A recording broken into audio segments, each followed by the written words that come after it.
The canary in the coal mine has long been a metaphor for the persecution of a minority that subsequently spreads to the general populace. Today, college campuses are filled with anti-Semitic and anti-American radicals, waving Palestinian flags and placards and screaming apartheid and murderer. Stand up to the oven! You need a big oven! That's what you need! A few years later, these individuals are applying for jobs within your company. There's no record of their membership of radical organizations. No one remembers their yelling profanities on campus or attending Jew-hating conferences and anti-American rallies. All evidence has been eradicated, and soon they will be part of your team. We are Canary Mission, an organization dedicated to documenting these acts of hate, exposing them, and holding these individuals accountable.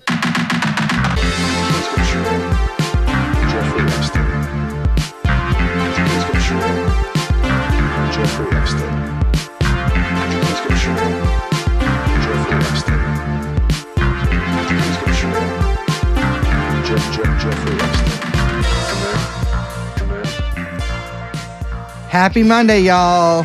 Hello. What is that? I don't know. Who says Happy Monday? I do that. No, you don't. Happy Monday, y'all. Nobody's happy on Monday. Everybody, this is what all TrueAnon listeners look forward to on Monday morning.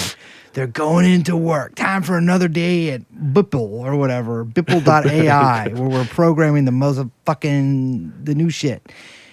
And they hear, it's every day they're like, all right, I'm going to drink one soylent, go into the bathroom and blow my fucking head off with a 38 special frangible round. Okay. So it disintegrates in my brain matter. Yeah. And my coworkers will find me and the week is done. And so unless they hear the Happy Monday from Brace. Happy Mondays. Happy Mondays. Happy Mondays. My name is Brace. I'm producer Young Chomsky. The podcast is called TrueAnon Podcast. What's this? No Liz again? Huh. Huh. Must be Monday. Must be Monday. Must be another fucking day of the week, but doesn't matter. The abandonment I've had in my life has built and built and built, and there is a breaking point. Uh-huh. There is a breaking point. What's going to happen? My brother, 9 miles away from ground zero, you're asking that? Yeah. Are we? I feel like I don't know. less than that. No, I'd say it's probably like 6 miles, Okay. 4 or 5 miles. 4? We're directly at ground zero right now. We are recording today's episode from the 9/11 Memorial. Hence That'd be the sick. Echo. If we got a studio at Ground Zero. Down in those fucking holes. Yeah. You know there's guys in there? What do they do? There's a whole race of people who've fallen in there and made it over the years. It's like the they have, the Morlocks. they're more Lockean Yeah. in many ways, except they're sort of like the Elohai or the Elohai. Eloi. Whatever. They're like those motherfuckers. A little Hebrew sound on that one, right? The Elohim. And the Elohim, and there's tunnels between the two holes they have there. Okay. And they live in there. And if you fall in there, they'll eat you. Watch out for that one, folks, when you're visiting New York. We have a 4-hour episode on precisely that topic. We have been spending the past 72 hours with the mole people of Ground Zero. We've been eating rat. We brought them new vegetables that they haven't heard of. We brought them sunchokes. We brought them, 9/11 a long time ago. We brought them kale. Yeah. You know? What other new vegetables did they come out with? I don't really stay abreast of the vegetable You don't? drops. You're not eating sunchokes? I've never heard of that before. You never had a sunchoke? What's a sunchoke? You need Like more a type- women in your life, my brother. Well, I wouldn't disagree with. No, I know many, but sunchokes, man. is that a type of artichoke? It's an artichoke girls eat. Okay. This is crazy. You never had a sunchoke? I eat arugula. And they make you fucking gassy. Well, that's a good reason. And not they to... feed them to you as a trick. All right. They say, "Oh, I made you these beautiful sunchokes. Why don't you have some sunchokes?" And they're like, "Oh, why does it smell bad in here?" You did this. Yeah, but they have sunchokes now. They've got all kinds of citrus we haven't heard about before. You're always on about the citrus. No, but it's just true, man. Every time you head out to those fucking one of the fruit and vegetable shops, you know what I'm talking about? The Mr. Fruit, Mr. Vegetable. Mr. Mango, Mr. Cocoa. Yeah, exactly. I don't want to say which Mr. I'm close to in order to not could be document anything. location. But they got fruit there that, we don't even They made durians that don't smell like nothing. Yeah. No, they haven't made scentless durians yet. We're not talking about the mole people. But one day, One day we will. when the time is right, on Disclosure Day. On Disclosure Day, we'll go down there. We have with us today returning guest Jacqueline Sweet, and we are talking about a whole host of topics. Canary Mission, January 6th. Gates. What? Gates. What about it? Analyzing them. Oh, I thought you meant Matt Gates. It's a very ambiguous. Yeah, you could be you're talking right. about Yeah, like a Gates. doorway or a way of walking or mat. We don't even know. Yeah. We don't even know. But you will soon enough, listeners, after you hear it starting right now.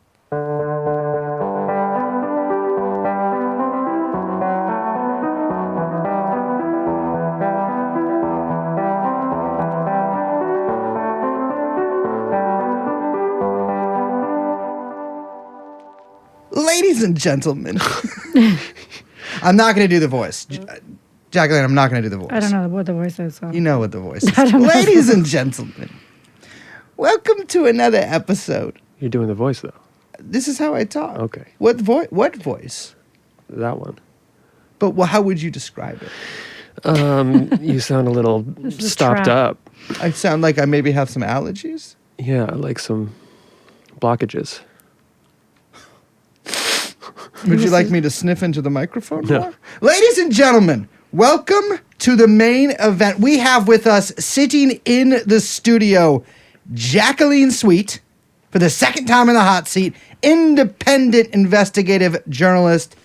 And we're talking about, well, there's going to be a couple of animals that we're going to be talking about today. But first is Canary, and then we'll get to My Little Pony later. Bronyism. Bronyism later. Sometimes you seem to be able to get a better handle on this than I can, but sometimes I look at the constellation of these pro-Israel advocacy groups, non-profits, and I say that sort of with air quotes, different organizations in the Northeast in particular, and it's just like there's so many different weird interlocking ones and so many personalities that go from one to the other, and there's so much funny money and unclear financing that I like. Sometimes I'm just like, it's all the same thing. And then I look at some of your reporting, I'm like, damn, it is kind of all the same thing. We're talking today about Canary Mission in particular. Can you tell me, just off the bat, what is Canary Mission? So Canary Mission has been around a while now, almost a decade, and it's famously this really influential doxing website, totally anonymous, where usually pro-Palestinian students, protesters, voices have been identified and doxed with like these dossiers, these profiles on the website, and which have been used. People have been fired. People have been harassed online. It's meant to like shame people, right, into like changing their behaviors and viewpoints.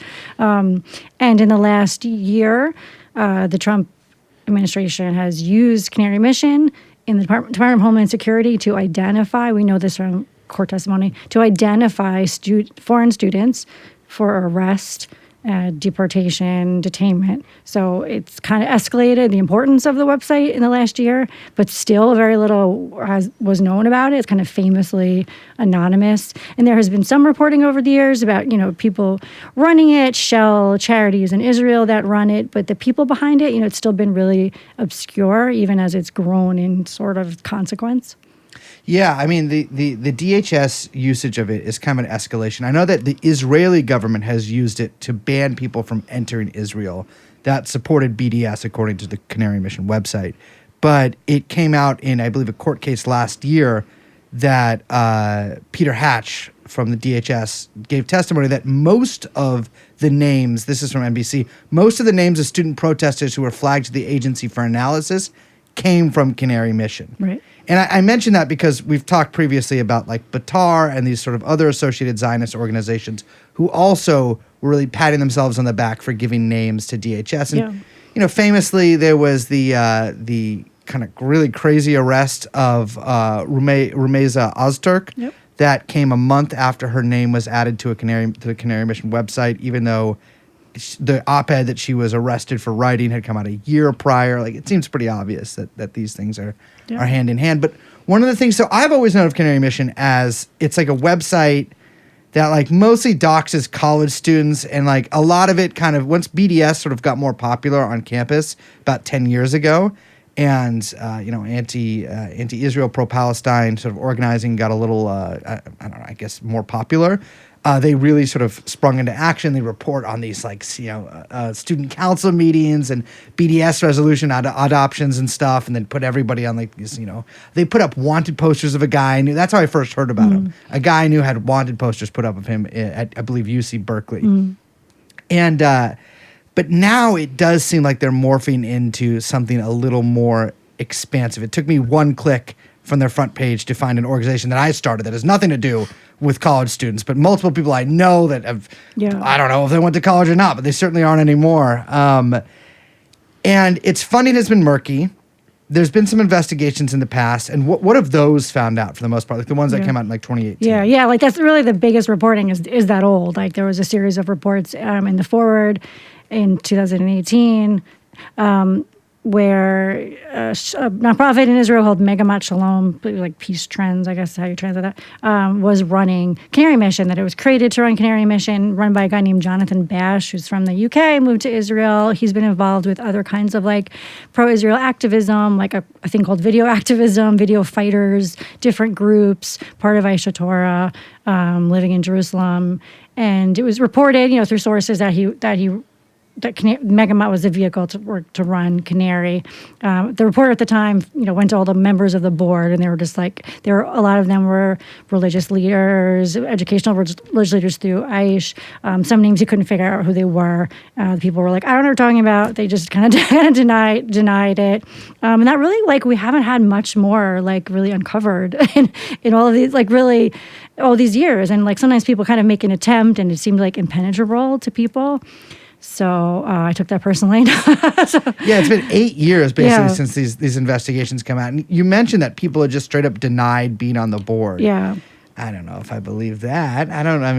Maybe it's really that easy to add someone to the board of an organization. Yeah. I don't know the laws in Israel, but. Well, so I kind of want to take a crack. Obviously, Canary became more important, when we found out that, and before this, the court testimony you talk about, which was during civil litigation for people who had been arrested. Before we knew that, like, it was speculated that Canary and like Beitar were being used to target,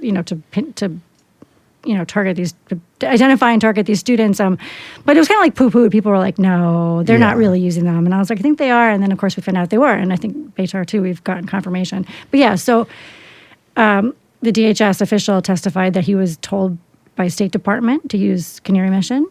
He even said in his testimony he didn't know who ran it. Probably likely a foreign entity, right? So that's like kind of interesting.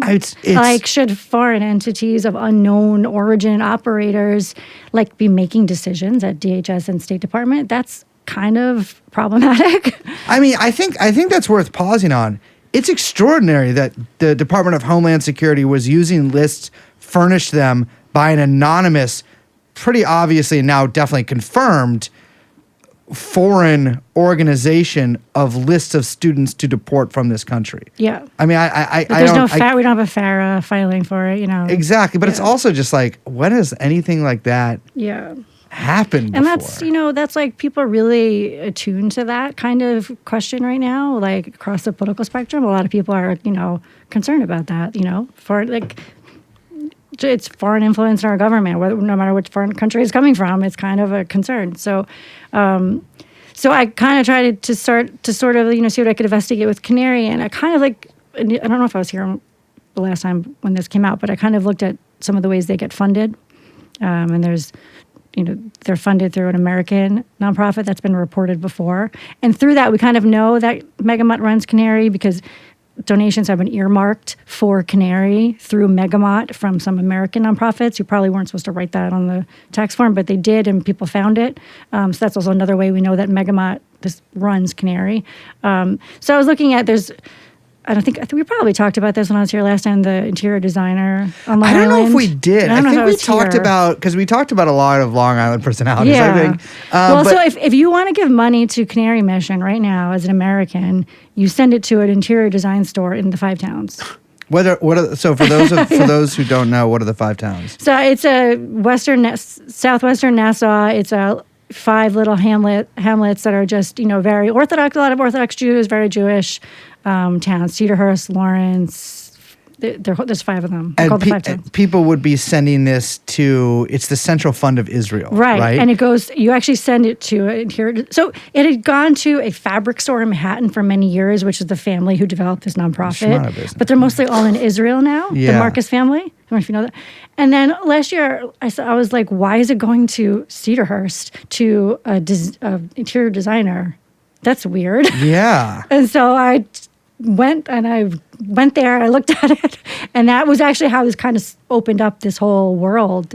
That was the beginning of finding out all about all of this little world of people who run and operate Canary. So this guy who owns an interior design store, ultimately I figured out that, he's kind of in business in Jerusalem with Jonathan Bash's wife, and they share business in a way, and they're part of this really small, close, tight-knit community.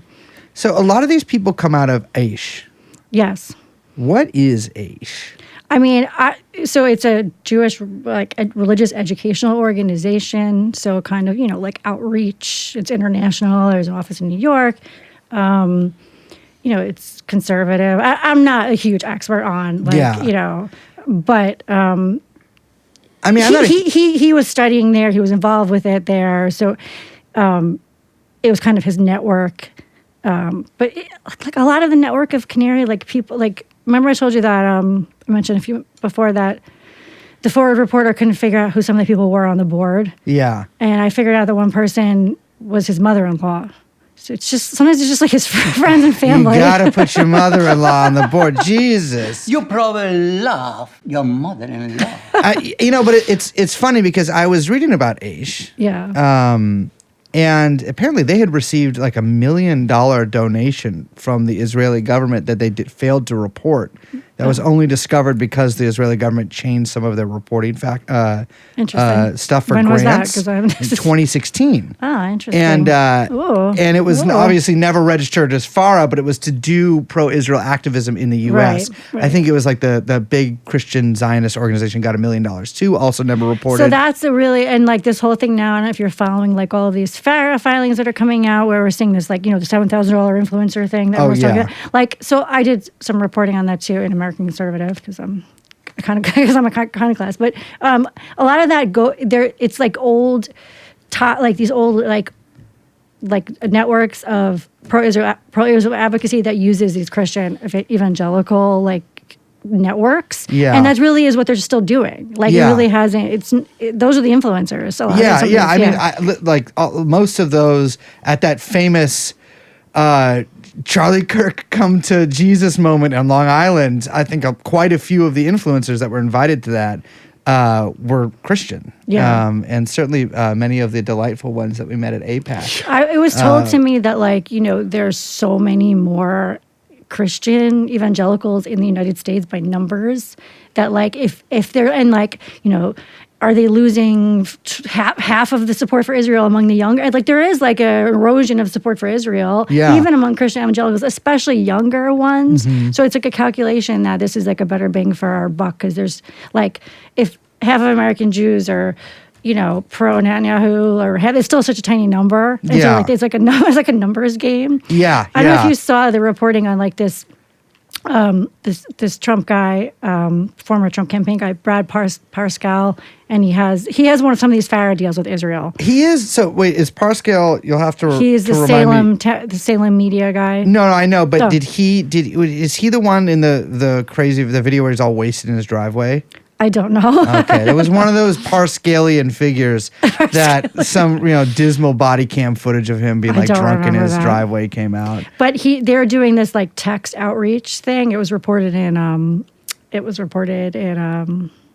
Statecraft. But basically, I got one the other day. I'm they said this to the wrong person. I'm hi, is Brad there? Because I knew it was his program. But they were asking me. And it was in Spanish, so I got it in Espanol. I don't know why. Yeah. And it was how do you feel about Israel? But they're trying to go for this younger evangelical crowd, and they're trying to gauge their support for Israel. Is it waning? Is it?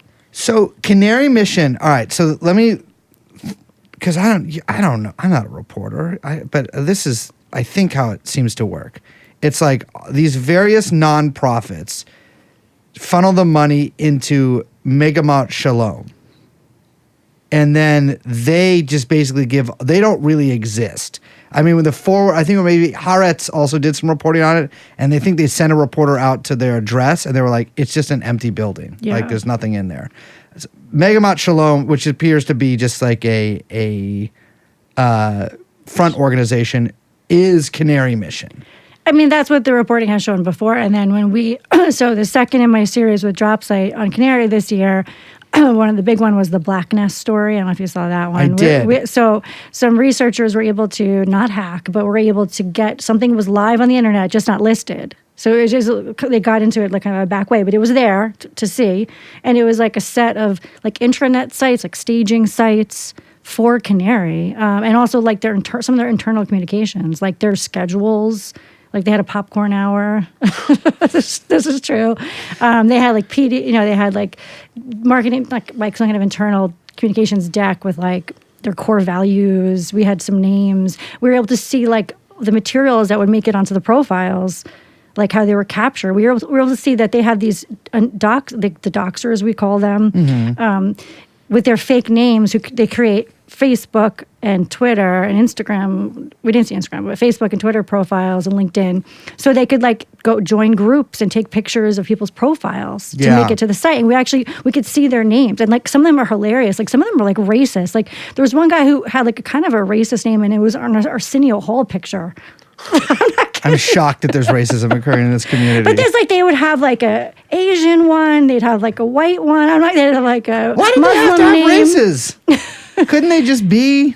I guess they were trying to infiltrate. I don't know. They were infiltrating, and they would make like really fake, like really bad. It's like they'd have like a couple of pictures, maybe like stolen from an influencer. Or some of them were just going back years. Some of them were like they'd have like celebrities, and it would be like the interest would be like gardening, like mahjong. It was just like and they would talk to each other. That's awesome. And this was all on just like an unprotected website. Yes, that you wouldn't have found. And so one was called Black Nest, was like the place where it was all under Black Nest. Black Nest? What an evil name for the Canary Mission. I know, it sounds so villainous. And they had, how the canary logo is the yellow bird, the canary? Mm-hmm. Black Nest was it was black. And I used to show the picture. That was their logo. It was the black bird. It was the black bird instead of the canary. Yeah, and they there was a document that listed their core values. I don't know if we reported that. I don't know if you saw, but some of it was kind of funny. What I did see that, but what are they? Like one was "We are the adult in the room." That was like number 9 or something. Yeah, that's if there's anything I associate with this particular branch of pro-Israel activism, it's the adult-like Some behavior. of it was religious. Some of it was religious, like principles, which is interesting. So like I mean, really, so our government is using and so. From reporting on all these people, and there's more people obviously that I can't report on, but I know who they are and I follow their stuff, and I get a sense of like the feeling and flavor of them. Like they're kind of fringy. It's like they're older. It's like they're very religious. They're very conservative. It's a small group. It's like a fringe religious group. Yeah. And that's like with it crazy outsized influence on the American government. And like that's kind of crazy. It is. So that's kind of what's spectacular. I mean, I think one guy on the Megamot Shalom board I think is interesting. This guy, Rabbi Ben Packer, right? Obviously he's from the US. He, like a lot of these people. I mean, a lot of these people are people who moved from the United States or in the founder's case from England, or his wife's case from, I believe, South Africa. Yes. But they moved to Israel, and there's a article in Haaretz that's lured into. It's about his hostel that he runs in Jerusalem. Lured into a pro-Kahan hostel. What happens to these young U.S. Jews after birthright? When a rabbi offered these young U.S. Jews a free place to stay in Jerusalem after birthright ended, they had no idea about his radical political agenda. So what he does is he has a Kahanist hostel Yeah. in Jerusalem that was partnered with a bunch of, or with one of the main, excuse me, not a bunch of, but one of the main U.S. groups that offer birthright trips. Yeah. And so they'd be like, hey, if you want to be here a little longer, why don't you stay with him? And he would take people over to settlements, to the West Bank, et cetera, et cetera, et cetera. And so I think this actually accurately shows the integration of this so-called fringe into the kind of mainstream of this stuff. Birthright's pretty mainstream in terms of like Israel activism. Yeah. And they were directly feeding, I mean, the Haaretz is saying thousands and thousands of people in Birthright to a Kahanist. That's talking about Meyer Kahan. He obviously is, we've mentioned on the show before, but I would say pretty much out and out a Jewish Nazi. You know, he is a huge into what do you call it? Racial hatred, expulsion of all Arabs, even Israeli citizens, behind numerous terror attacks in the U.S., including one I mentioned on a building I quite like on Atlantic Avenue that killed an old lady. And, you know, the founder of the JDL, the Jewish Defense League, which we can talk maybe a little bit about later. Irish guys, no, but there's other like funnel groups too, like you're talking about, like Students Supporting Israel is like a campus group. Like some people who were like leading those campus groups went to Jonathan Bash's like Video Fighters thing. It's like a precursor to Canary. It's part of this. So Canary kind of came out of like a foundation of these kinds of groups. And it was almost like their more advanced iteration. But like some like Students Supporting Israel, they'd go and they'd do these like video fellowships. They would make pro-Israel video and or like some Aish people would go or birthright people. But I think it's probably like a self-selection where like not, you know, like people who are attracted to this more extremism are going to be the ones who, you know, go further, like go into the next level of extremism. Like most people who are doing birthright are just regular people, you know, and they're not going to be attracted to that. But like, I mean, but you think about this because like the guys I knew that I didn't go on birthright. The guys I knew that went on birthright, they knew nothing about Israel. You know, they were 14 years old who were like, "There's a free vacation" or whatever. Yeah. Yeah, but like there was, if they're like, "Hey, come stay here later," I mean, you could do this. Is Electronic Intifada found this. This is from Ben Packer's Hostels. Or this is from his Facebook page, but it shows Rachel Corrie Pancake Day at his hospital. And it shows a bunch of students on birthright and IDF soldiers making Rachel Corrie pancakes. Rachel Corrie, obviously, American woman who was bulldozed to death by the IDF in, I think it was like 2003. This is at Packer's Hostel? Yeah, this is a board member of Mega So it's a bed and breakfast. Yes, it is. I guess so. He says, in honor of all the hate messages from the anti-Israel Jewish crowd, one of our supporters has pledged $5 towards Israeli settlements, maybe for additional bulldozers. For each additional comment, keep them coming, anti-Semites. We love our Israeli soldiers and we will not back down in the face of those who attempt to endanger them.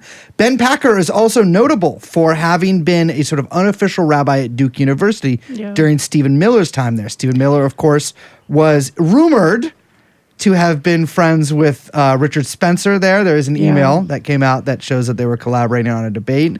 And at least in Packer's telling, he took Stephen Miller to Israel for the first time and showed him around. Ron Torostan, friend of the show. Of Beitar. Of Beitar. Before, he told me that, you know, those guys claim friendship to this day with Stephen Miller. Don't know how true that is, but because there is some kind of vector between Canary Mission to the highest levels of the state. Who's telling the Hatch to use Canary Mission? We don't know. Somebody. And there's this interesting kind of related thing. This guy named David Milstein, a young guy who works at State Department. This didn't been reported. It wasn't on Tucker Carlson, but he seemed to have like an outsized influence at State Department. He was like changing things he wasn't supposed to change to be like pretty like controversially pro-Israel and look at like some pretty radical sources there in like official State Department like communications. And supposedly he helped get someone fired for like pushing back on that. He's Mark Levin's stepson. I guess stepson, Miller, or what's his last name? Milstein, I guess. Mark Levin's stepson. It's Mark Levin's stepson. Yeah. But like I found this Oh, so David Milstein. So when that story came out that Milstein was like exerting this crazy pro-Israel influence at State Department, and they're like, who's this kid because he's so young, and why is he the boss of everyone? Was there kind of the reporting about it? I was like, oh, I know him. He was like connected to all of my Canary people I was looking at. That's interesting. Interesting. Like friends what do you mean like, connected? Friends on Instagram when they have 100 friends and they're really obscure. Why is some of them obscure people? There's like people who don't make it to the stories who are like, why is Milstein on this person's friend list? This person in Israel who's part of Canary in some way, who has like 80 friends, and then Milstein's there. That's interesting. Like I clocked that. That's like what I do. And I've seen Milstein like in these, I've seen him at events with Ben Packer. Like it's the same people start to come up. I mean, it boggles the mind sometimes to think about this stuff. Because, and maybe I'm being a little hyperbolic here for effect for our audience, but the reality is, like, it is fucking crazy that a guy who works at the U.S. Embassy in Jerusalem in this weird role where he seems to be sort of like the guy in front of the ambassador, who himself is just off his fucking rocker, who probably helped that meeting with Jonathan Pollard happen. Is taking out any references to hunger or famine from official State Department memos and stuff like that in Gaza. And this guy is like, I mean, these people are like, if they're not straight up Kahanists, neo-Kahanists. And this is an ideology, and this is almost obsolete to even mention just because of the way that Israel has become so much more extreme in the past 20 years. But this is an ideology that it was banned in Israel because one of their members assassinated a prime minister. And now But it was unbanned in the U.S. under Biden. That's an interesting factoid, true. But it's like, this is, and I hear so often that like, we're against Netanyahu, Like, I'm like, we're past just like Netanyahu in this. Like, this is all just like, it's a patchwork, right? Like these people are in common cause with, it's like, what is the real difference between Netanyahu and any of these people? Not really anything. But like, these most extreme sections of the Israeli extreme right are operating at the highest levels. So it's like, okay, well, I don't really understand that. Like, what is? It just doesn't seem so extreme to me. It seems relatively mainstream, I guess. And to have this exert such enormous pressure, like on the embassy, and not that the embassy, I think is a bastion of left-wing thought or anything there, but certainly things have become much more difficult for Arab Israelis and Palestinians who have to use Palestinian Americans who have to use the U.S. Embassy since the Trump second term. It's crazy, and then you have Canary Mission, and so you also discovered there was a strange sort of like Estonian connection here. In terms of money? Well, so there's two ways you could donate to Canary Mission. Like I mentioned before, you can do it, if you want it, tax write-off through a nonprofit here, and you could, whatever your nonprofit is, Brace Jewish Federation. Yeah, Brace Jewish Walking Around Money Federation. You could say, give it to Central Fund of Israel. Tell them to give it to Megamot, and they give it to Canary. That's how we know that happened. Another way is you can just donate online, and we found, there's a donate button on the website. And I was like, I wonder if I could find anything there. And it said like Artec Marketing. It's like a pretty generic name. People had failed doxed it online saying it was like this Indian company, and it wasn't. So I'm like, well, maybe make a donation. So I have donated to Canary Mission.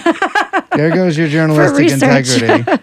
And the receipt came back with Tallinn, Estonia. I'm like, that's weird. But that helped me identify the company. And it, it was a group of, Estonians, Hungarians in Estonia with ties back to Israel and some kind of like second degree ties to, kind of the players. But yeah, so there's a lot of like, and there's more like, there's more companies in Israel that are involved in this that I can't report yet. There's a lot of, the shell game is a lot of shells. It's really extraordinary. Yeah. I mean, you found out, and we don't got to go over all their names here just for maybe legal reasons, but you found out just the people who actually work at Canary Mission. And they all, like the people who are compiling these lists of students and now, I guess, DSA members. I mean, when we found the Black Nest stuff, we saw they had like Q1 campaigns, Q2 campaigns. Some of it was stuff. When we saw it, like this is a few months behind. We had like a snapshot in time from last summer. We can't see it like ongoing, but there was like a Mamdani section. They were like branching out. Yeah. And there were some intriguing like tidbits of like their plans to expand. Like so there was even some stuff that suggested like they were going to like monetize like or sell to companies like research wise like their profiles of people or something. It was like not completely clear, but there was like expansion. It was very corporatized language. It was very like high level nonprofit. The way it's like corporatized, people want to see like the ROI, like billionaires want that ROI language. Like it was very like PowerPointy. Like I that. kind of wonder that if that is intended for use for. Do you remember after like all the college protests and stuff?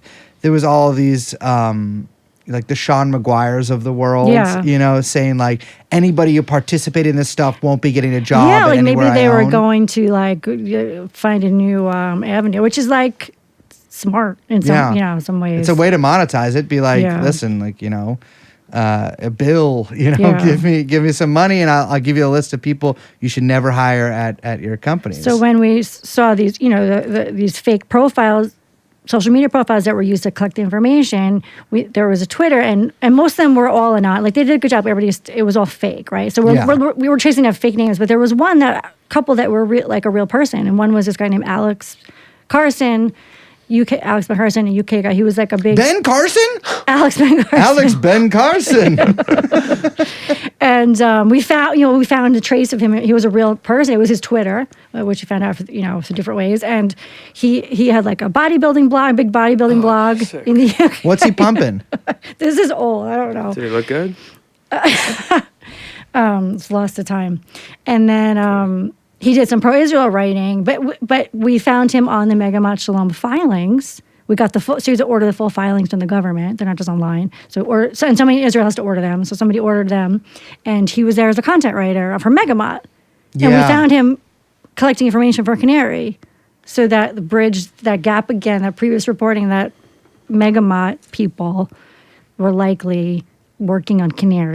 They're just Canary. Or we don't know. Or whatever. We don't know. They might work for other ones too. Yeah, so he was the first real person working on Canary. He's from the UK too, but all the other people we found, so there's like so they only list the top 6 per year paid, highest paid, and so some change per year. So there's like a total of 8 people, but so we reported 6. 2 names we couldn't find out figure out who they were. Yeah. So out of the 6, 5 were Americans who had moved to Israel.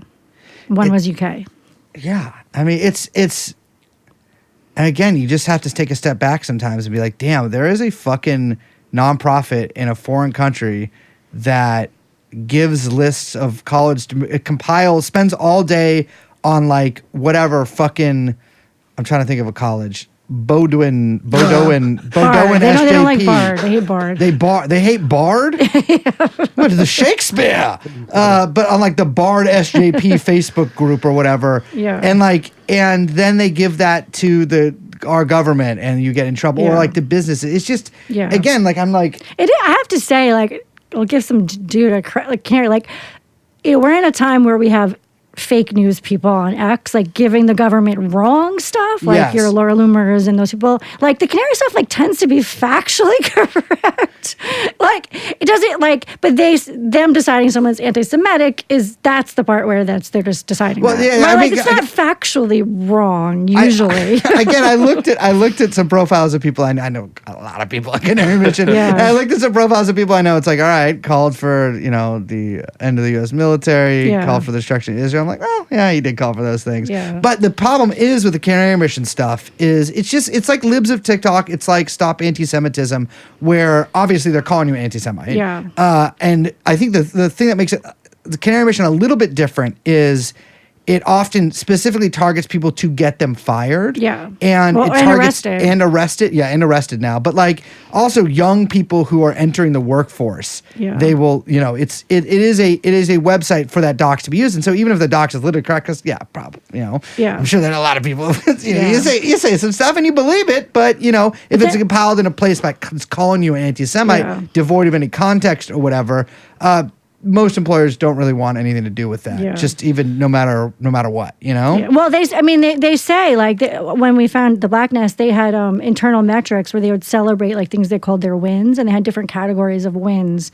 And this is like an old like anti-BDS. This goes back to this idea, but like behavior change. Or if somebody changed their behavior, they would like celebrate it internally. Like we got one, which is I guess somebody like saying, "I'm sorry, I don't believe that anymore." I guess firings was another. They had categories of arrests and deportations, and then every time the American news media would talk about Canary Mission, they would celebrate. They had like a win section of That's crazy. Yeah, it's like very corporate. Yeah. But you talk about Stop Anti-Semitism. That's an interesting one. You talk about like how mainstreamed some of this stuff is. So Stop Anti-Semitism has some of the it's kind of like it's one of these like astroturf groups, whatever. Some similar funding as Canary Mission through Central Fund. You have like Adam Milstein, a billionaire. He funds both. He funds both of these groups. So some of the same funding people, but and Jake Tapper had the spokesperson president it's just Adam Milstein's group. Yeah. But she was on CNN with Jake Tapper. But like if you follow their claims on social media, a lot of it is just wrong and made up. It's really bad propaganda. And so why is that on CNN? Like that's kind of crazy. I mean, it's also like especially for a while, it was really boosted in like the X algorithm, for instance, as well. And like you have, I mean, these people, they get money from like what is it? The Canary Mission, from the Natan and Lydia Pesach Family Foundation, from the Ann and Robert Frommer Charitable Foundation. They get like hundreds of $1,000, $10,000 at a time.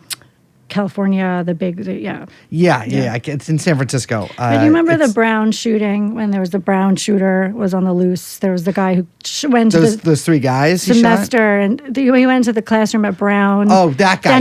Then he killed the MIT nuclear scientist. Yeah. And he was like on the run for a while because our FBI is like, yeah. So there was this whole thing that went across.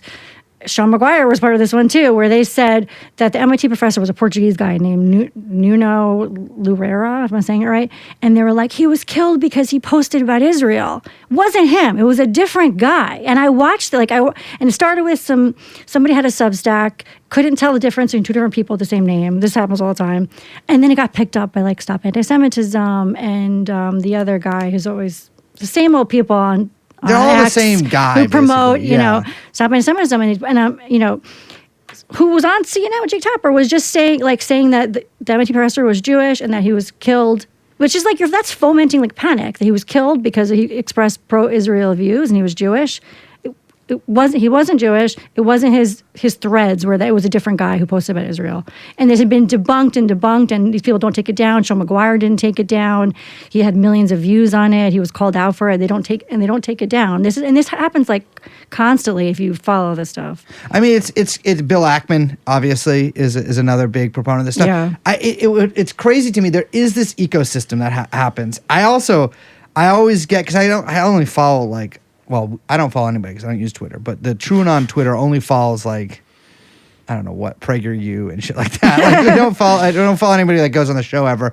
But I always get your tweets suggested when there's somebody really clearly misidentified as something because I can tell it drives you insane. But it happens all the time. People I don't know why, but no one can understand, and I see it all the time, and it seems pretty simple to me that. Almost every name is shared by more than one person. It's crazy. Think of who you're fucking talking to right now. Think of who you're fucking talking to right now because there is another Bryce Belden. And this, don't...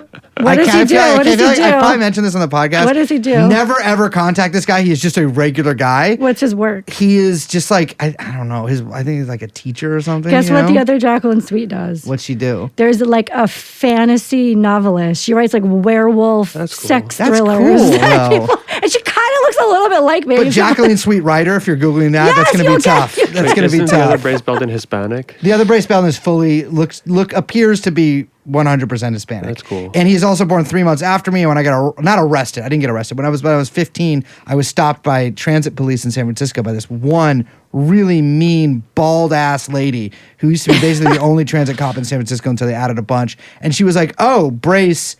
And then Hispanic middle name Belden, like, we finally got you for assault because I didn't have an ID. And I was like, I'm sorry, lady. My middle name is not that. And she like gave me a stern lesson on that.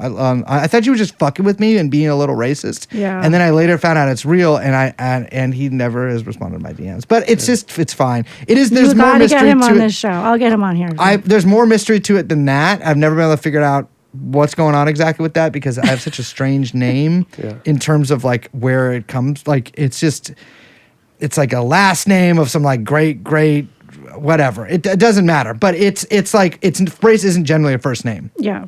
And but it's even always even you name. are not unique because it goes to my point. Exactly. Even I am not unique. And so like. Yeah. But people, Sean McGuire is a huge.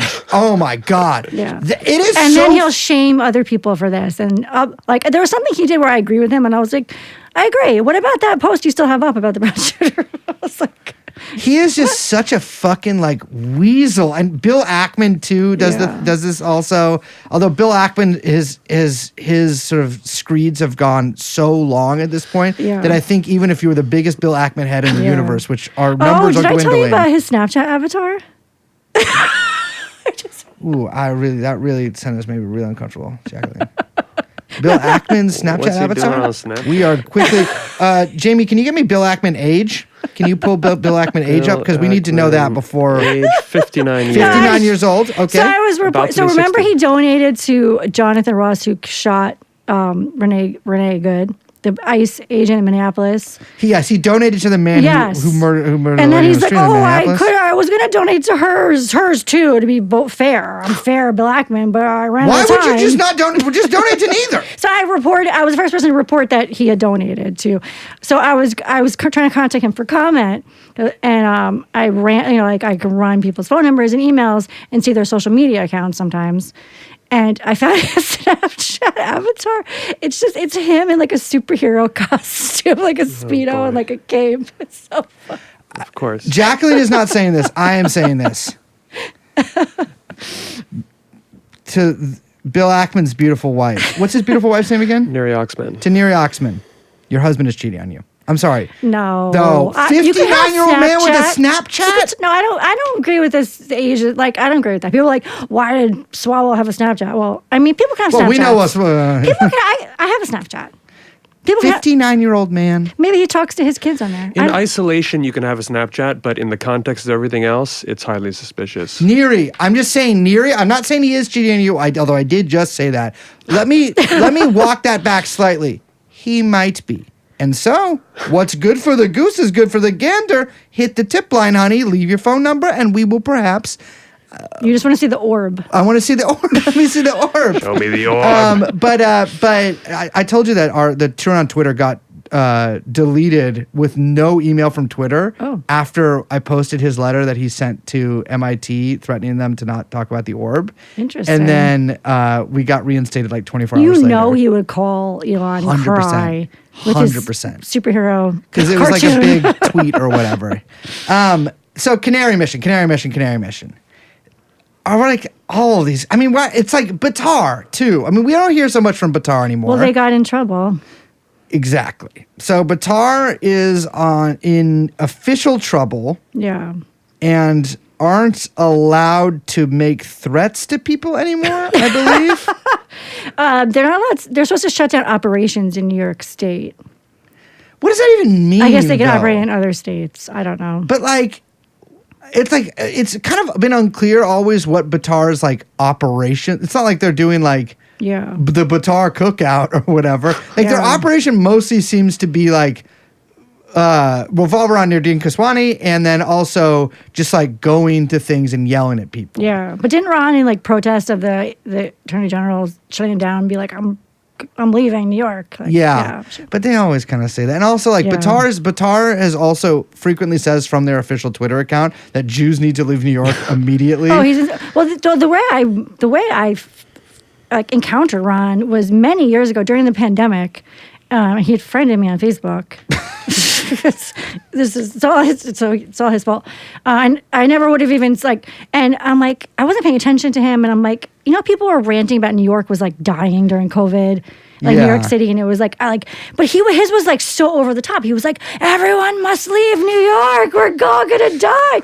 And I was like, this guy, and I didn't know who he was. I'm like, he was like a real estate guy. I'm like, and that's why I was still following him all the way up until like one day I see Richie Torres at his penthouse. And I'm like, what? And that like set me off on the Baytar world thing. Yeah. But I only followed him because he was just some guy who friended me. And all I remembered of him was that he was always screaming about leaving. So he's been doing leaving New York forever. And we always got Richie at the penthouse. We always got Richie at the penthouse.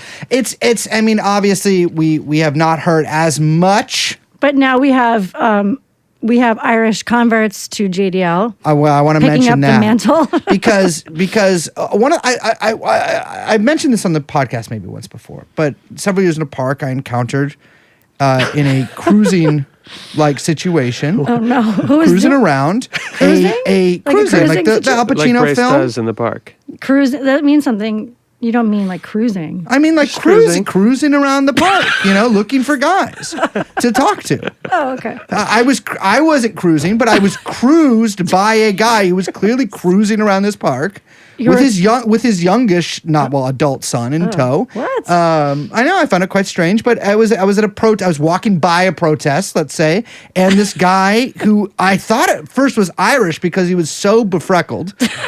Came up to me and he started just going crazy. He started talking about the way I looked. He started talking about my penis. He started talking about all these kind of things. And I said, "What are you doing, man? You look fucked up." And I assumed he was Irish. Well, he's hard to see because of the intense reflection off of his extremely bald. It's true. It is. It Oh, is is this similar. Ross? This. I later found out his guy named doesn't Ross look Irish. Glick. Well, I to me, dispute that. To me, the freckles. Race We has don't sort fr- of a different racial hierarchy. I have like they live glasses for race where I can see what's in your soul. He and it's the freckles. That's what confused me. But this guy he made himself quite a big figure, the Jewish warrior, the horny vegan, Yes. going around yelling at people. And I see all these, of course, videos all the time. I've seen this happen myself, where people on the street this guy will walk by, and for reasons unbeknownst to me, we'll call him a sex criminal. And this happens. It appears to be any time he ever goes out of his house, people yell at him and videotape themselves Well, some doing people this. say he's the revenge porn king. Some have said this. I've reported that others have said this. It's been written. It has been written in the New York Post that he's a revenge porn kingpin. Well, that's why he got axed from Baytar because he brought too much drama. Exactly. He brought the heat. Yeah. But he has been taking a little bit of a lower profile lately. However, some of people that might be adjacent to these guys were recently, or at least one person, was arrested for planning to firebomb Nardine Kaswani's house where she lives with her husband and young child. This was a member of the JDL 613 Brotherhood. And the first thing that I noticed, because when this came out, I think I was talking to you a lot that day, I immediately looked at all their stuff, and it's very New York hardcore oriented in its in its iconography. Like it's a lot of graffiti script. Yeah. It's a lot of like, and then I looked at the organization that claims the mantle of JDL itself, even though it just appears to be one lady, who is a former sharp skinhead, which is a skinhead against racial prejudice, who has decided that she's not going to be against racial prejudice. She's just going to be for racial prejudice against all races except for Jewish. But isn't she mad? She's mad. Like they're having a turf war over the JDL I think she's name. like, I'm not doing JDL anymore. Yeah. She's like, I'm doing my own thing now. Even though her JDL appears to be just a Substack. But the JDL 613 Brotherhood. So the guy who, and people got mad at you for this, but you pointed out that the guy worked at CVS who was planning to kill Nardine.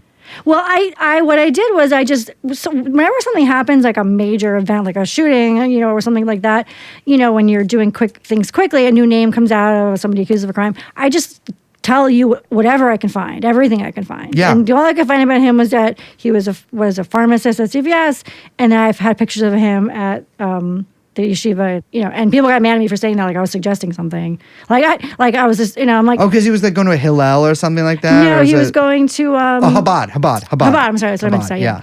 And people were like, what are you trying to say? Chabad is. I'm like, well, I'm not saying CVS is anything either. I was literally just telling you anything I could find. I found 2 pictures of him that I ever found. Chabad and CVS. Yes, The usual. Yeah. That's my 2 stops of the day. But people were interested in this group, and then people noticed that the president of JDL 613 Brotherhood was a convert, and so that was interesting. So we're like, "Who's this guy?" So I wanted to try to figure out what the guy's name was, and all I could find was that he used the name Murphy. Because what's his name now? It's like a very long. It's like adopted name. It's like very long. Yeshova, Yajiva, Goes on for whatever. It's like a guy who's like, give me It's something. like Ben, Abraham. It goes on forever. I don't mean this Yeah. in a racial way.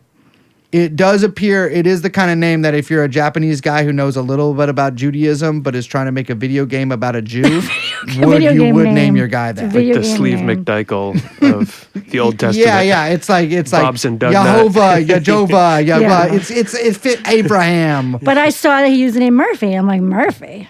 This guy's name Murphy. And I saw that he was Classic from like Jewish Central Jersey, so I posted on Twitter. I'm like, anyone know? I found a picture of him at like some kind of rave or something. Like, and his story is that he had a long time of drug use, and that he converted, and now everything's good. He was we covered this a little bit on the show. We just read from his website. I got to be honest, because as somebody who has, I'm not going to say if I've ever used drugs, but as somebody who used drugs for a number of years, 2 being heroin and methamphetamine, the fucking 2 of the best, I am getting a similar vibe from him, but we're definitely thinking, this is just from me, physical appearances alone. He moved out of just dope, and I think that he's using other substances as well, and I'm getting a little bit of tweaker from him. But I think he's recovered now. I wish.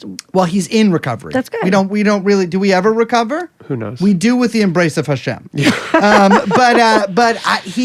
several videos in the JDL 613 Brotherhood Telegram where I said, well, if I didn't know better, I would say that the man recording this video might be an active tweaker right now because of the tweaked out way that he's speaking. We, in fact, even had to play a clip of it on this podcast because I was so aghast at somebody who is supposedly in the Jewish Defense League. How are you supposed to defend us when you're in the back alley hitting the pookie? It seems ridiculous to me, but he is an Irish. Well, so then I wanted to find out who he was, and then The Guardian had a story where somebody actually pulled the LLC for the JDL 613 Brotherhood, and now I'm forgetting what his first name is. Somebody named something Murphy had registered it, and the Guardian reporter called. I need to look it up, but it's like something Murphy. But what is it? It's on my Twitter. And the Guardian reporter called him and said, are you really Ben blah, blah, blah, blah, blah, Abraham? And he goes, no. So I called the reporter. I'm like, I think he's lying. I think he is Murphy. Because I found his Cash App where he's Murphy. Oh, But then I confirmed it through Goodreads. I had a Goodreads confirm. Another Goodreads. The rarest of confirms, the Goodreads. What was he reading? Books about converting to Judaism, and it had his name and picture, and it was Murphy. That's how they get you. That's how they get you. Michael J. Murphy. Michael there. And yes, and the Jewish name? It is. Yisrael Yaakov. Okay. Yisrael Yaakov. Isn't there an Abraham in there too? That's the Abraham is one of them as well. It's yes. There's more names he's got. So he's Michael Murphy. Yisrael Yaakov ben Abraham. Yes. Yes. Throwing them all in there. Yeah, he's just like, that sounds Jewish, and it does sound quite Jewish. But now, do you think he's a Fed? I think that he has been fed a lot of Percocet. I don't know. It's tough because I would assume that JDL probably does have a lot of either feds in it or. Well, that was how they found this plot. There was a group chat somewhere. Yeah, that's what we saw in the arrest. In the whatever it was. The guy was just talking about it, like who's going to help me, and there was a Fed in there. Yeah, but we don't know it. But there's another chapter of JDL in I want to say Maryland or Delaware with another convert. Yes. So now I'm like, that's a little weird. And then there's also a chapter in Portugal, because I still get. So I get. So one of my biggest, I have so many faults, but one of the ones that bedevils me on the daily is that I will sign up for WhatsApp and Telegram channels that I actually don't want constant push app notifications for, but then be too lazy to ever turn them off and just frequently. I think this one, my longest one has been for like 6 months. This is Pens for Swords. It's a WhatsApp Zionist one. Oh. That's just always just I'm still in the MedBeds Telegram channel. And it's like win of the week, NYC DOE under investigation because of our pressure. And then it's about just basically blocking college stuff. And then I'm also in the JDL 613 Brotherhood Telegram chat. Are you in the Brotherhood itself? I am do you not. do like Unfortunately, a blood I am not in the Brotherhood itself. But they do have a giant sale on merch that's happening right now. What about women?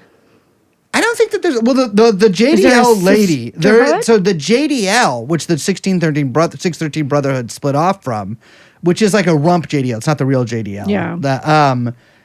That is run by a lady, but it doesn't appear that there are a lot of JDL female members. But can you even be in it? The Brotherhood? That's called the Brotherhood. It is called the Brotherhood.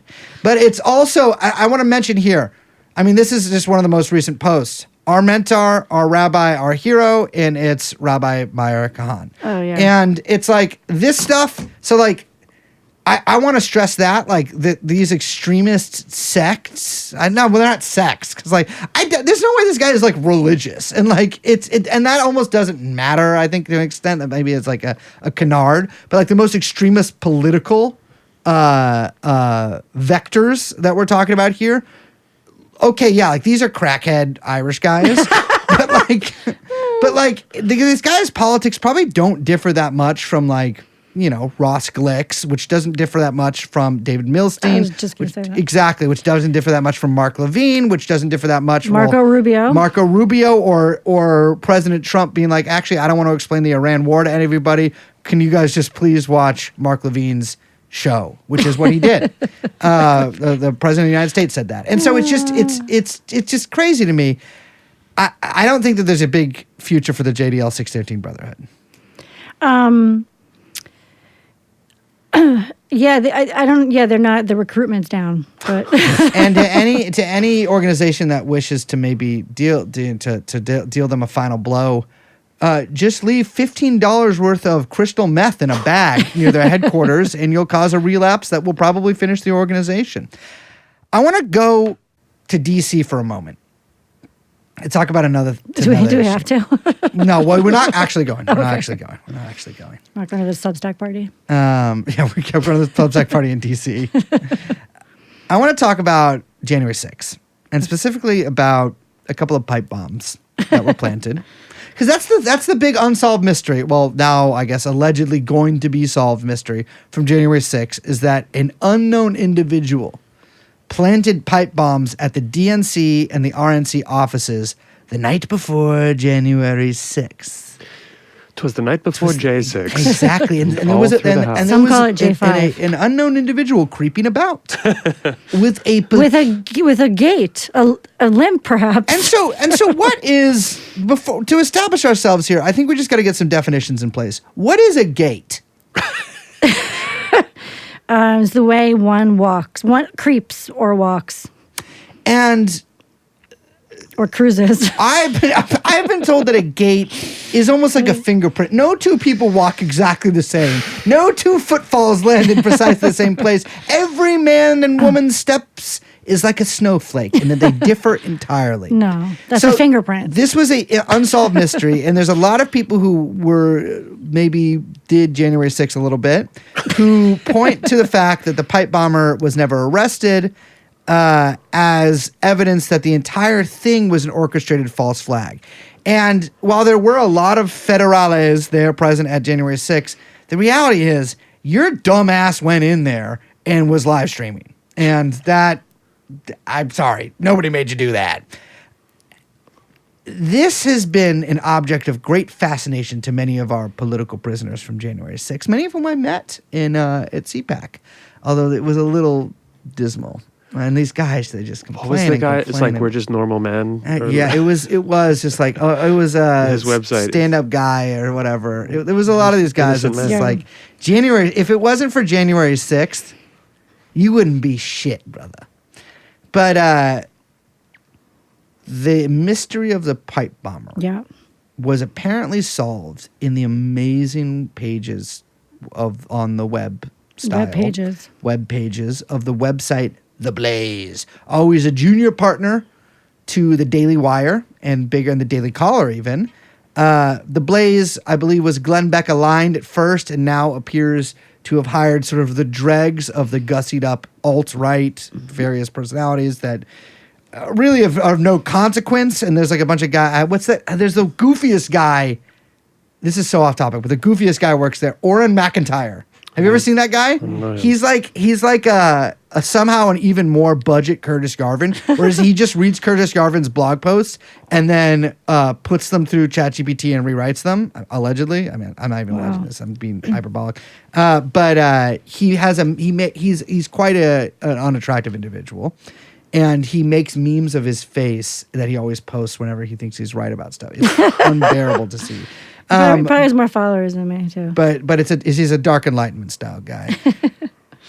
The Blaze published a groundbreaking article that claimed a Capitol police officer named Shawnee Kirchhoff was September 10th was the person who planted the pipe bombs. This was an article by Steve Baker. Yes, and who himself, I believe, was arrested on January 6th, or after January 6th. Yeah. What the hell is happening with this? Baker's fascinating. Yeah, he was he was a music blogger. He had and I forget the band. Do you remember what band? It was in the lawsuit. The band. And he went to January 6th. He says as a journalist, the feds say as a writer, not as a journalist. And then after that, he became, a reporter focused on uncovering the Fedsurrection, after his own experience. And he went to the Blaze, pretty much solely to report on, the conspiracies around January 6th. And he's been doing this for a long time there. But this was his biggest moment. So he did say that he was just there as a journalist. Yes. Which is contradicted by some of his statements, like when he told a TV station, "I approve of what is happening here 100%. And he wasn't not to gatekeep journalism, but he wasn't really a journalist. He had a music blog. He was like a boomer rocker in the South. He was there following Ariel Pink and John Mouse. Yeah. I mean, he's new to me with this, so I don't know all his lore, but I mean, he's just he's fascinating because he really believes in this. He actually, this is sad. I'm not trying to make fun of it. He gave himself a heart attack measuring just recently. He this is after the story came out. He was out there measuring trying to figure out the shoe size of the bomber versus her. He was out measuring with a tape measure in the cold. He says he tells the story. He didn't do this before he wrote the story about the fact, because his story that he wrote was that he found a gate analyst on Twitter. No. He said that they had some official person who knows what they're doing do the analysis, but they didn't tell us who or how, and. It's gate analysis isn't used that way. So gate analysis is where you look at a guy who was walking one way and you're like, I think it's this other guy I see in the CCTV footage. Yeah, so gate analysis you could use a little bit sparingly in criminal cases as a corroboration. It's never used as a standalone. I mean, if a guy's got one leg's taller than the other, if a guy walks an unusual way, I guess that could make sense. But the person in those videos is walking pretty. Yeah, it's never solely been used to identify a suspect ever in criminal history. It can't be used that way. And then they attach a number. They said it was that the program said 94%. They're made fun of the 94%. And then he's like, I showed it to someone else, another expert, and he said, I'm pumping it up to 98%. Oh, we're at 98 now. And it's whenever something like that happens, it should be legally required to tell me what makes that 2% difference. But we don't even. I mean, also it's ridiculous because they clearly had a vendetta against this officer. So she was this soccer player. She's this cute little short hair cop lady. Like she just like and she was at January 6th, and she was one of the people who had to shoot like the non-lethal bullets at the advancing crowd or whatever. So they already dislike her for that, and she testified in a couple of January 6th trials. So she was like a person on their radar. So apparently, Steve, we found this out this week that Steve said he was like looking at some of the Capitol police officers and had an aha moment that he thought that she walked like the pipe bomber. So I don't know if they ran anyone else. They just ran her. And like, for all you know, that like 1 out of 5 people could get 94. What is this 94%? What does it mean? Is it specific? Like, if it even exists. I don't believe they reached out to her for comment. No, either. they didn't, which is insane. And she was working as a security guard, I think, or like as like security at CIA. Yeah. Well, of course, that again, like their conspiracy was like another mark of conspiracy, right? Where she, but she had already been transferring there to be a cop at the CIA. She's like standing there and be like, papers, please, yeah, vote. But now it's so funny. Like, there's so many funny. Like now, like he's continuing on. Like after the lawsuit, huge lawsuit, really thorough lawsuit drops, he's still going. He's still all in. You have to do that because if someone sues you, and this is TrueAnon advice right here. This is legal advice. If somebody sues you, that's them showing they're afraid, right? Mm-hmm. You're getting too close to the truth. Yeah. And if they're suing you're over the target. You're over the target. And so if they're suing you because of specific things that you said about them that perhaps misrepresent certain details about their life and have caused them some kind of financial harm, that means that you're 96 to 98% there. You need to keep going. And he's still going. The government is going to silence Steve Baker at all costs. And this is crazy because this is a government. Steve, when this article came out, I followed this a little bit. Stephen Baker was like, why aren't they moving on this? And they did move on it a little bit. So what happened to Mademoiselle Kirchhoff? So now she's suing with a really big, the same law firm that got the Dominion Fox lawsuit. So she might own the Blaze. And hopefully I want her to call it the Owls. It's like, that was her soccer team. And she was like, I can't wear my soccer team stuff anymore. So the Owl, she just called it the Owl. But Steve's still going. Like, and now he's saying that, like, CBS had reported that her alibi was that she was home playing with puppies. But Steve found out that the dog was full grown. Yo, I mean, that is, you never forget a little baby puppy. So that's like evidence that it's all still a conspiracy because she wasn't playing with puppies. She was playing with a dog. Yeah, and puppies is plural. You know what? Smoke on that for a second. Take that into your motherfucking lungs. But they did arrest a suspect with some more evidence. The FBI did. What do you mean similar evidence? No, with some more evidence. Oh, some more evidence. A little more evidence than gait analysis. They had some other stuff. Well, it is. I do think it's crazy that, like, that shit didn't. There was like 5 years where everyone was like, oh. Yeah. Well, apparently, I mean, why did they scramble? I mean, who knows? Like, I mean, sometimes cops just don't solve crimes. They don't fucking feel like it. I mean, like the Lawrence serial killer. Like, they could have arrested that guy. This is true. Within a week of the last woman disappearing, and they just didn't want to. On Gilgo Beach? Yeah. Absolutely. They knew his car. It was one of the most rarest cars. They knew his town. They knew he was 6'5", looked like an ogre. There's not that many, and it was like, and I looked up the car stats. There's like 1 per like million people. It was like a rare car, and they had that the whole time. And then like leadership changed, and they decided they felt like solving it. So that happens too. Like a lot and of the FBI probably has way better Candy Crush than like NYPD. You know what I'm saying? They probably got that shit where you can pay and you get like extra shit. It's. So they arrested Brian Cole Jr.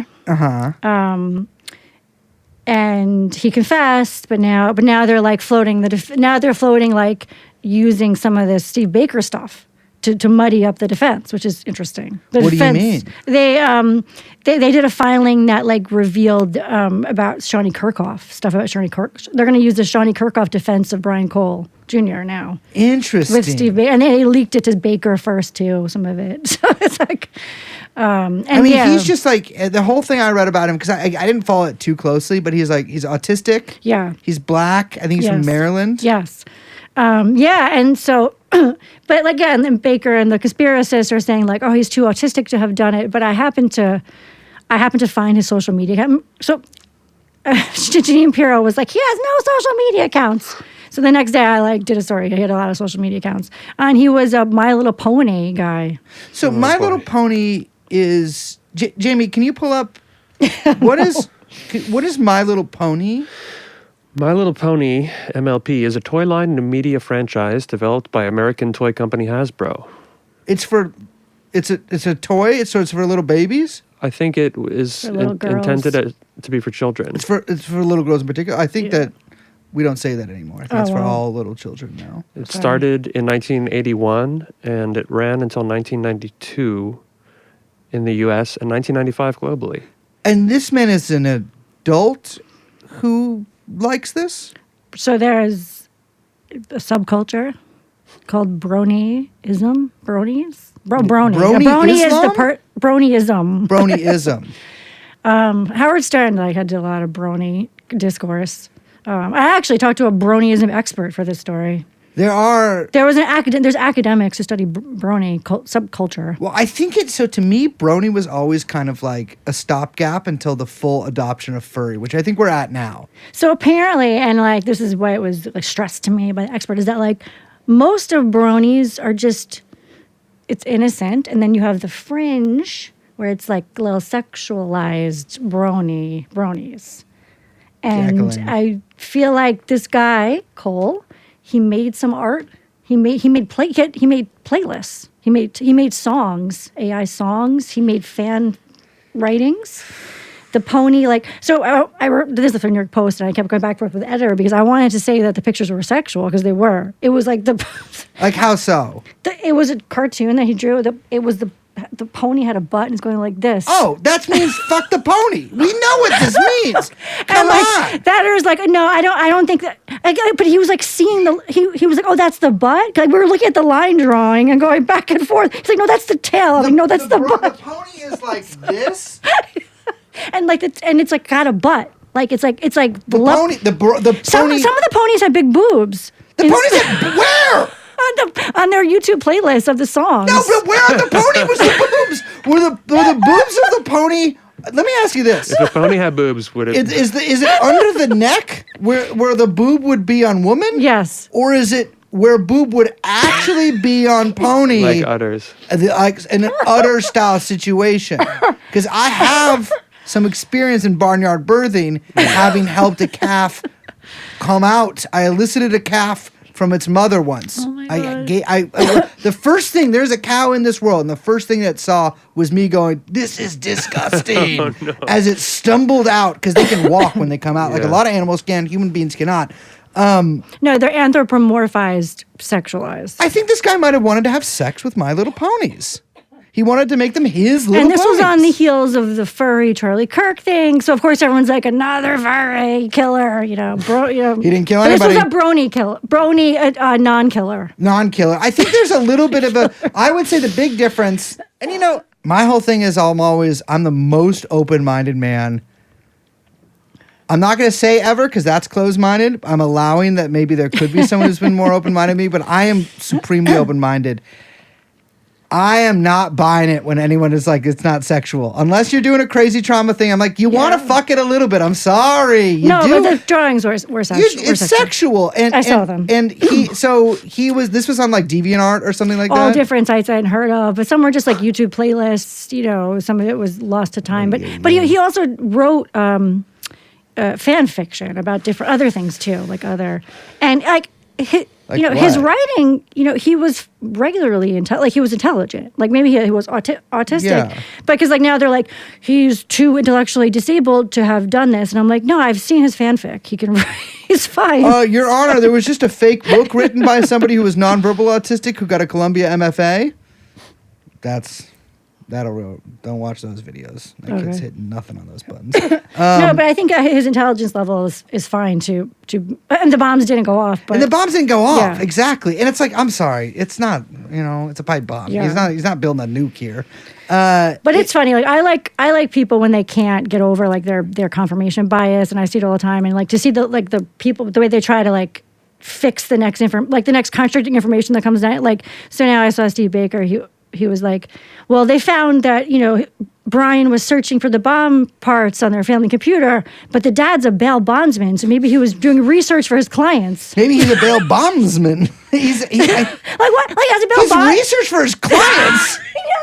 You look up why you're arresting him, what his, like... Bro, I mean, and Steve Baker should know some better because he's presumably been out on bond before. Like, what kind of research do you have to do as a bail bondsman about bomb making if you're arresting a bomb maker? Like, exactly. You don't need to know. You're like, oh, what am I walking into here? Like, he's a bounty hunter? I'm sorry, he's not doing that. I see those YouTube videos where the guys kind of pretend they're cops a little bit, and then it's revealed they're bounty hunters, and people don't actually have to go with them. Yeah. You're not doing your research here. But you're researching the bomb parts because you're arresting a guy who made bombs. I'm not understanding this. Yeah. I don't know. A bail bondsman once did me the greatest kindness of my life, which is that let me smoke a cigarette before I signed the paperwork, and I was the. Do you know who follows me on Twitter? Is Dog the Bounty? Oh my God, Dog the Bounty Hunter.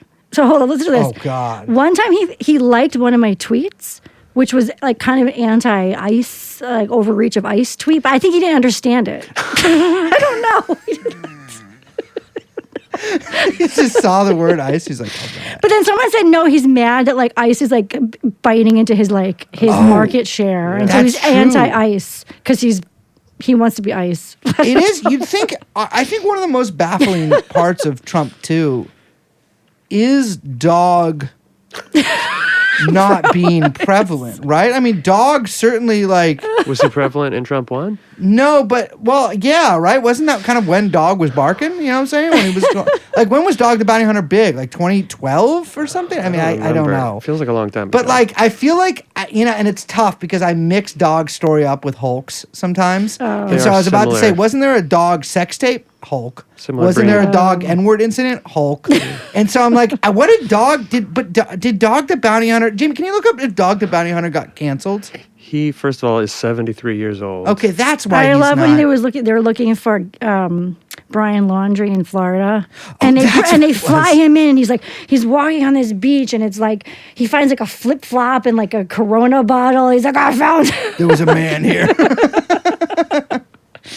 What other Jacqueline? You always have what other tidbits do you Should we got? talk about Bob the salty ex? Do we like the Bob Oh story? yeah. So what is going on here? Because I read there was a headline, Daily Yeah. Mail, which appeared to be a DHS official. Yeah. I can't say I did not read the article, but a DHS official who was engaged in a sugar baby and individual style relationship Yes. with an older man, Yes. face blurred, Yes. and he had reported her to her superiors Yes. because he's like, she ripped me off. Yeah. So it was the story was paywall. So a lot of people didn't because when there's a paywall, people don't have time. And at Daily, whatever. you're not signing up for Daily Mail Plus. I'm Yeah. sorry, nobody's signing up So for people that. were sharing it, and then I like got around the paywall, and I'm like, this is actually fucked up. This story, right? Like, so the story, this person who's anonymous was a guy in his late 50s. He met the official works counterterrorism, DHS, young pretty woman. They meet on Hinge. They date for several months. She meets his daughters. He's falling in love with her. He takes her on lots of 5-star trips, buys her pocketbooks, whatever. And he's mad. I spent $40,000 on her in 3 months, and she always wanted more. $40,000 in 3 months? That's what the article said. And he's That's nothing. he's anonymous in the story. Yeah. Like, he's anonymous. And then he says he reported her to the Inspector General of Homeland Security. He wrote a report, a complaint, For what? that she had sugar daddies. So he's like, this is a prostitute? Or is he like, what is he alleging? That she has sugar daddies and it's a security risk. And but like he was complaining about like that she ordered Wagyu on the menu at the restaurant sometimes. Like he actually detailed like what she ordered. As an appetizer or as a main course? So he's like this woman is a sugar baby. Yes. And she has other sugar daddies. Yes. Oh, so it comes from like a jealousy thing. Well, I mean, they broke up, and he was very mad. I guess mad about what he spent on her, but presumably voluntarily. Yeah. And they were broken up, and I'm a journalist. Like that's kind of ethically a little weird. Like if I report on everybody's angry acts and allow them to be anonymous to like talk shit about somebody, it's kind of unethical. Yeah. And there was like a very thin veneer of like, but the Daily Mail always does that. Like same thing with like Christine Holmes' husband. Like it's a security risk. Now we can just talk about people's private sexual lives. Security risk. Ah, it's like, but I thought it was kind of fucked up that this guy was allowed to be anonymous. And then he called the police because a woman out of his league didn't like him. He called the he called the But I'm police. just like, bro, what? Yeah. Did you think that she was just like, Yeah. you're one of the coolest? You almost don't even seem 59 years old to me, man. Like, you seem like somebody I could have met at Bard. But you found out who he is. Yeah, because I was like, I was like, I wonder who this guy is. I really thought it was just fucked. And then, of course, the reaction is like, let's all laugh at a woman. Like, it was just like unbridled misogyny across Twitter, from liberals too, because now it's a MAGA woman. So now we can just be like, ha ha, woman, ha ha. Like, that's all that it comes down to. So that's kind of my thing. So I was like, what if, why should this guy be anonymous? Let's find out who he is. And then, New York Post, they had to do their version, but some of them felt the same way, that like it was an icky story, and so they're like, we want to find out who he is. I'm like, say no more. I'm already trying. So we found out who he was, a big defense contractor. I feel like that's a security risk that a defense contractor is seeking out sugar babies. He made $67 million in recent years. A big money. From defense contracts? Defense, government, mostly Department of Defense, some other agencies. Like, does like IT stuff. Isn't that like, are you allowed to sleep with people in the, I don't know. But I mean, the whole thing is like, it's not illegal to have your boyfriend spend money on you. There's no law. Believe me, if it was, there'd be a lot of you females in prison right now. we would have to be giving you. If that was illegal, a lot of you women would be getting experimental life lengthening treatments. No, but for real, to do your time. What is this line? Like, people are like, "This is what's the line? Like, if I don't go Dutch, I'm gonna get outed. Should I cash app someone I date for the coffee so I'm not a security risk? Like, what's the line? Is ridiculous. I mean, well, I think it is unquestionably like, it is just having a second, you're sugar baby, you're getting, there's an arrangement there, you're getting sugar, you're the baby, he's the daddy.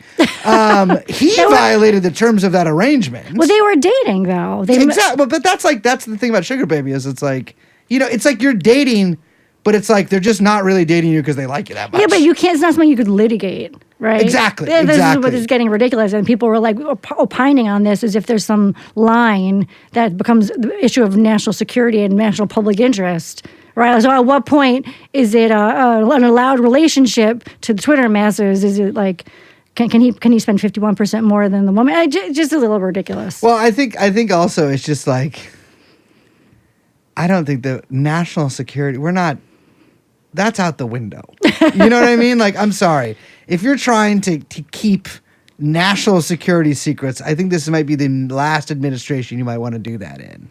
And I don't think that. Yeah. But we're in this like realm now. Like, we're in this thing where people think like, I don't know. Like, then there was the Daily Mail story about Madison Sheehan, the DHS person under Noam, and then she was mean to her girlfriend, and now that was a story. She's a lesbian?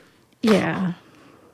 But the story was written like, oh my gosh, she's a lesbian. Yeah. It was like Lesbian Alien Panic from like 1950, like a novel. It was like lesbians. Well, with the Brian Noam one, I will say this right now. I have been, and I'll actually put out a call, because I've been trying to approach this story, and I've been in talks with people who are practitioners of what occurred to Brian, in order to do it to myself on the show to understand from his perspective Wagwan.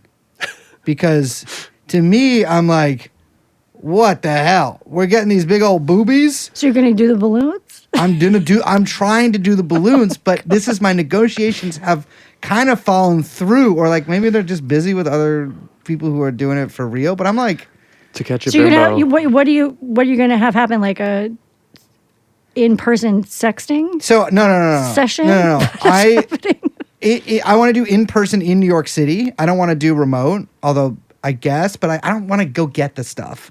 I want to do it in person in their dungeon. He wasn't in dungeons. I know, but I want to do it in a dungeon. I'm not, because I'm obviously he did his own thing, but I want to understand what it's like to do it in the first place, because I don't get it. I'm going to be honest with you guys. But so you're going to do something totally different. I'm not going to do something totally different. It's the same thing, but let's be real, it's better. You're there. But I'm not going to do something completely different, because he was really into texting and stuff. Many people's sexualities these days revolve around crazy text messages they're sending. This is a phenomenon that... So you're going to cross-dress. Yes, yeah, correct. And I have been... like a year and a half ago, I went to a spankologist in Los Angeles, an elderly gentleman who makes his money spanking A gentleman. men. Yeah, and he spanked me, and I realized, I was like, you know what? Well, I didn't really realize. I went in thinking, this isn't for me, but I'm open-minded. And after getting spanked sexually... But he said it wasn't sexual. He said it wasn't sexual, but that's part of the thing. I was like, you know what? I got to be honest, I'm not feeling it, but I do want to understand what's going on here. And for this... If a woman's bimbo-fying me, from her perspective, I was very interested in his perspective on a lot of things. I'm interested in the bimbo-fyer's perspective on why they think people like to get bimbo-fied, but I want to know what it does to me. You know what I'm saying? What if I like it? I don't think I will, but what if I do? And so I because it's so there's a lot of people's, and again, I'm so open-minded, but a lot of people like shit, like getting whipped. Is like, I would go to probably great lengths to avoid being whipped, right? In any circumstances. Being beaten, that's something that's occurred to me in my life. Did not get an erection at any point during that. It was, in fact, most of the time I was just like, please let this be over as soon as possible. And it happened to me when I was a kid, too. Not like from my parents. But are you going to be honest? If you like something, you try one yes, day? Yeah, I fully will be. You pledge? I fully pledge to be, but I also want to just be like, what the fuck is, like, what makes a man go bimbo? You know what I mean? Because it's not just cross-dressing. Who goes bimbo? Isn't it like in that realm? It's in the realm. Yeah. It's a cousin, but like the cross-dressers, I've known some guys who's cross-dressed, and they're trying to kind of look, sometimes they try to look like a drag queen or something. You're looking like a maybe exaggerated version of a woman, but sometimes you're trying to look like a sexy lady. But with this, the version of sexy lady. This is more like this is more like putting on putting on a dress or bra in secret and master. This is like what do they call that? This is like auto jacking off. no, it's auto gynephilia. But it's different. Yes, I think it's a cousin to that. But the giant boobies are what is crazy to me, because you've got balloons underneath the blouse. I just want to try it. It's like when Bugs Bunny would dress up as a girl bunny. No, it's not, because that was. He was doing something. Yeah, and first of all, that was for work, and he looked kind of fine. Well, everybody knows that. He looked kind of fine. And pause on that, but you know what? Actually, keep going. We would, I think all of us, after a couple of strong carrot juices, we'd kiss Bugs when he's in mufti like that.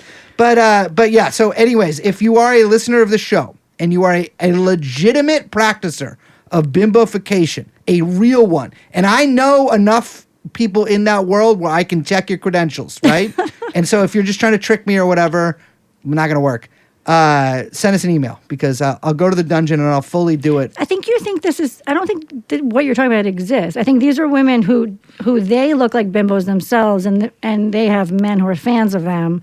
And he was like a regular guy who liked that look of women, and then he just did this. I don't know that what you're saying exists. It might be why I have trouble finding it. You'll find out when you hear the episode. I've done a lot of research. Oh, so okay. Done a lot of research. But you're right, I think, on Brian, because the women that he was, they were just regular like OnlyFans people, giant boobies, that guys liked, and he just went a step further. Yeah, over there in wherever he lives, North Dakota, the Dakota. The Dakota, I know, and that there was a sort of heartbreaking New York Times article that came out of that guy who was out there to like basically report on the Corey Lewandowski thing. And it was I found people to be quite empathetic to him. I'm sort of like, I know no one likes it and it's whatever, right? But like some of the stuff I think is like, unethical to report on.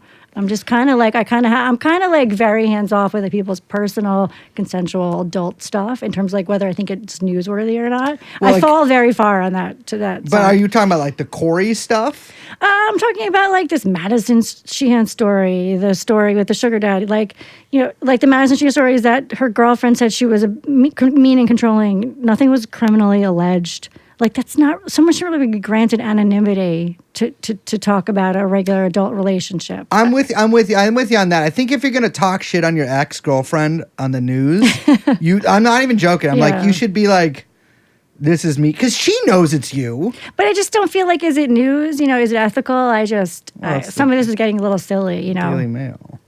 Yeah, but like I don't know. I just think that, and I think people aren't going to like where it goes. Like, yeah, it's funny when it's someone you don't like. Yeah. But it's, I don't think it goes anywhere good. Remember, y'all, Bernie Sanders has been married 3 times. 3 times. We don't know what happened there. So, well, he's kind of out of the picture. But, Jacqueline, thank you so much. Thank you. This has been a blast. Let's do the sign off here. Let's do it. My name, Jacqueline. Yes. Where can people find you? I'm on Twitter and Blue Sky. Same name, JSweetLI. And then you can find my work from there. My name is Brace the Bimbo Belden. I'm producer Young Chomsky. I'm Liz, and this has been TrueAnon. We will see you next time. Bye-bye. Jeffrey Epstein. Jeffrey Epstein.